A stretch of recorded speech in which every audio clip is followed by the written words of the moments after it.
Assalamualaikum warahmatullahi wabarakatuh. Di sini saya akan mempresentasikan aplikasi VRP, tugas manajemen distribusi, saya Teguh Darjo dengan NPM 1312048. Di sini kita akan studi kasusnya itu penentuan rute kendaraan dalam pendistribusian barang atau paket di PT Pos Indonesia NDC Bandung.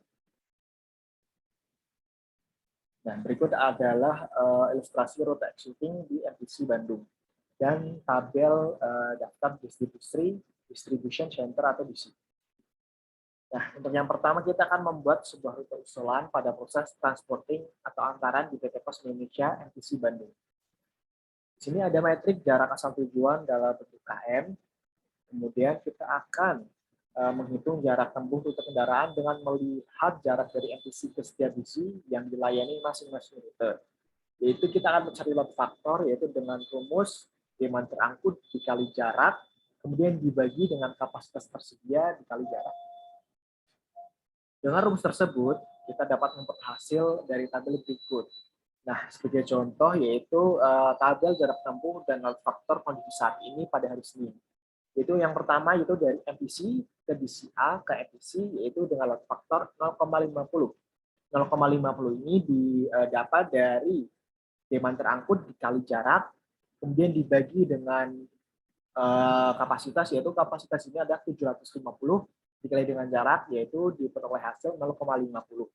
Dan untuk rute selanjutnya itu menggunakan hitungan yang sama untuk mencari rute faktor. Nah, kemudian kita akan mencari total biaya pada masing-masing kendaraan. Yaitu yang pertama ada variabel cost dan fixed cost. Untuk fixed cost sendiri itu ada uang harian yaitu sebesar 30.000, dan variabel cost itu ada yang pertama ada BBM yaitu sebesar 7.800 per liter yaitu untuk 12 km. Kemudian konsumsi BBM per kilometernya adalah 7.812 yaitu didapat hasil 650 per kilometer. Di sini juga ada tabel jenis perawatan bisa dilihat sebagai berikut. Nah, untuk total biaya variabel cost sendiri itu yaitu biaya konsumsi BBM per kilometer ditambah dengan total biaya perawatan per kilometer, yaitu didapat hasil yaitu sebesar 944 per kilometer. Dan di sini kita akan mencari total biaya pada masing-masing kendaraan, yaitu dengan menjumlahkan fixed cost dengan variable cost dari masing-masing rute.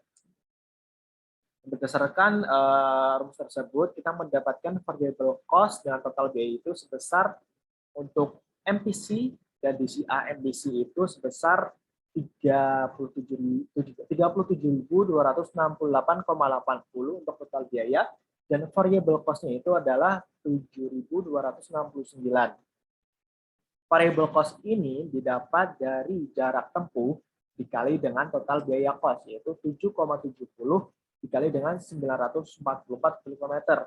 Maka dihasilkan yaitu 7.269.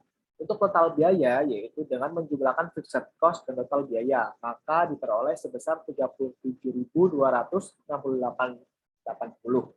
Dan untuk rute selanjutnya menggunakan rumus yang sama. Nah, selanjutnya kita yaitu dengan menentukan rute usulan yang telah kita buat, yaitu dengan menggunakan algoritma Nurse-Neighbor atau NN.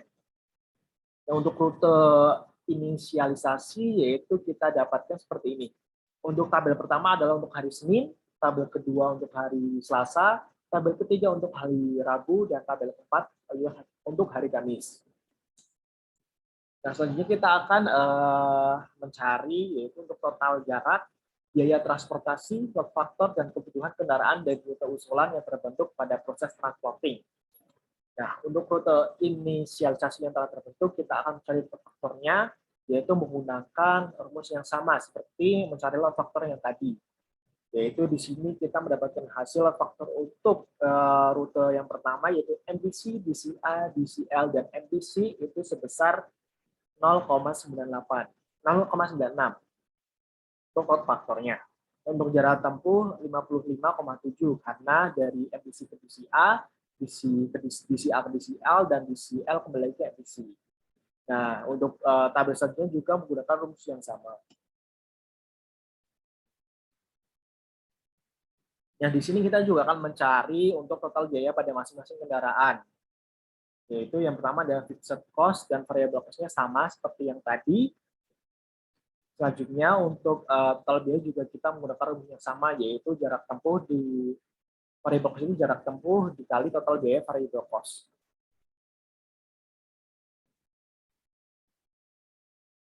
Itu diperoleh dengan hasil seperti ini. Nah, selanjutnya kita akan melakukan perbandingan total jarak biaya transportasi, lot faktor, dan kebutuhan kendaraan antara rute usulan dan rute exiting. Hasil perbandingan yang pertama yaitu antara perbandingan jarak tempuh. Untuk sistem exiting itu jarak tempuhnya sebagai dari hari Senin sampai Sabtu adalah 418,3. Nah, untuk menggunakan metode NN itu bisa dilihat dari tabel tersebut. Untuk hari Senin itu ada perbedaan yang sangat signifikan, yaitu untuk hari Senin menggunakan metode NN itu sebesar 361,8. Untuk hari Selasa itu 370,4 dan seterusnya. Itu merupakan ada sebuah sistem yang lebih efisien jika menggunakan metode NN. Kemudian kita akan menggunakan perbandingan tabel biaya transportasi. Nah, untuk yang pertama yaitu sistem existing, yaitu untuk biaya transportasinya itu sebesar 784.875. Itu untuk hari Senin, dan untuk hari Sabtu sama. Dan untuk jika kita menggunakan metode NN, itu dia ada sebuah pengurangan atau lebih efisien untuk biayanya, yaitu untuk hari Senin sebesar 341.799. Nah, di sini hampir setengahnya untuk menggunakan metode NN. Jadi metode NN ini lebih efisien digunakan.